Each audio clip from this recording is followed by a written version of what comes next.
Welcome to our channel. Brahmamudi serial next ఎపిసోడ్లో ఏం జరగబోతోందో ఈ వీడియోలో చూసి తెలుసుకుందాం. కావ్యని నిలదీసిన రాజ్ అసలేం జరిగింది అని తెలుసుకోవడానికి ఈ వీడియోని స్కిప్ చేయకుండా ఎండ్ వరకు చూసేయండి. రాజ్ కావ్య కోసం ఎదురు చూస్తూ ఉంటాడు. ఏంటసలు ఇంత రాత్రి అయినా కానీ ఇంకా రాలేదు, ఎక్కడికి వెళ్ళింది కళావతి అని అనుకుంటూ ఉంటాడు. కాసేపటికి కావ్య బయటికి వెళ్ళి ఇంటికి తిరిగి వస్తుంది. అప్పుడు రాజ్ కావ్యని, అసలు ఎక్కడికి వెళ్ళావు నువ్వు, అసలు నీకు బాధ్యత ఉందా, ఎందుకని ఇలా చేస్తున్నావు అని అంటాడు. అప్పుడు కావ్య ఏమైందండి అని అంటుంది. అప్పుడు రాజ్ ఇంకేం కావాలి అని అంటాడు. అప్పుడు కావ్య అసలేమైందో మీరు చెప్పండి అని అంటుంది. అప్పుడు రాజ్ పొద్దున నువ్వు బాబుకి స్నానం చేయించావా, వాడికి చిరాకుతో గుక్కబెట్టి ఏడుస్తున్నాడు అని అంటాడు. అప్పుడు కావ్య పొద్దున వాడికి ఆ మాయ మీ అత్తయ్య రుద్రాణి గారు స్నానం చేయించారు, దాని ప్రభావమే ఇది అని అంటుంది. మరి ఇప్పుడు వాడు నిద్రపోతున్నాడా అని అంటుంది. అప్పుడు రాజ్ నేనే ఇందాక స్నానం చేయించాను, ఇప్పుడు ప్రశాంతంగా పడుకున్నాడు అని అంటాడు. అప్పుడు రాజ్ అసలు ఇంత రాత్రి వరకు ఎక్కడికి వెళ్ళొస్తున్నావు అని అంటాడు. అప్పుడు కావ్య అప్పుతో కొంచెం మాట్లాడాలి అని అప్పుతో మాట్లాడి ఇప్పుడే వస్తున్నానండి అని అంటుంది.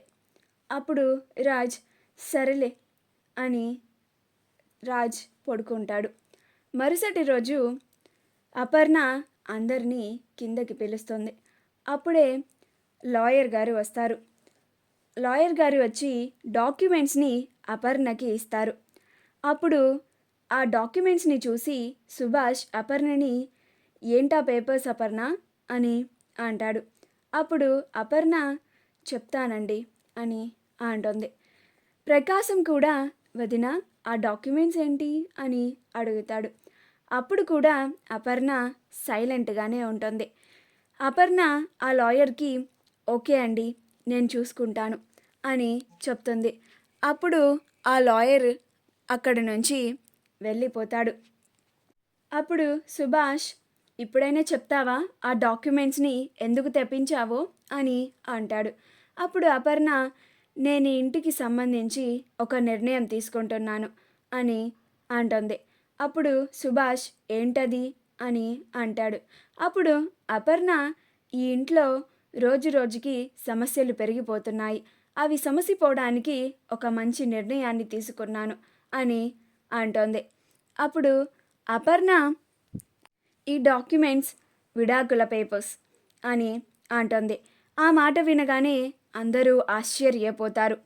ఆ మాయ అమ్మయ్య నా పని ఇంత ఫాస్ట్గా అవుతుందని నేను అస్సలు అనుకోలేదు అని అనుకుంటూ ఉంటుంది. రుద్రాణి కూడా నా ప్లాన్ ఇంత బాగా సక్సెస్ అవుతుందని అస్సలు అనుకోలేదు అని ఆనందపడిపోతూ ఉంటుంది. రాహుల్ ఏమో రుద్రాణిని చూసి మామ్ చూసావా అని సైగలు చేస్తూ ఉంటాడు. అప్పుడు ఇందిరాదేవి, సుభాష్, ప్రకాశం, ధాన్యలక్ష్మి అందరూ ఆశ్చర్యంగా కోపంగా అపర్ణ వైపు చూస్తూ ఉంటారు. కానీ కావ్య రాజుల మాత్రం చాలా భయపడిపోతూ టెన్షన్ పడిపోతూ ఉంటారు. అనుకున్నదే అయ్యింది అని, ఏదైతే అవ్వకూడదు అని అనుకున్నామో అదే అయ్యింది అని చాలా కంగారు పడిపోతూ ఉంటారు. మా వీడియో కనుక మీకు నచ్చినట్లయితే లైక్ చేయండి, షేర్ చేయండి, మా ఛానల్ని సబ్స్క్రైబ్ చేసుకోండి, పక్కనే ఉన్న బెల్ ఐకాన్ని క్లిక్ చేయడం మాత్రం మర్చిపోకండి.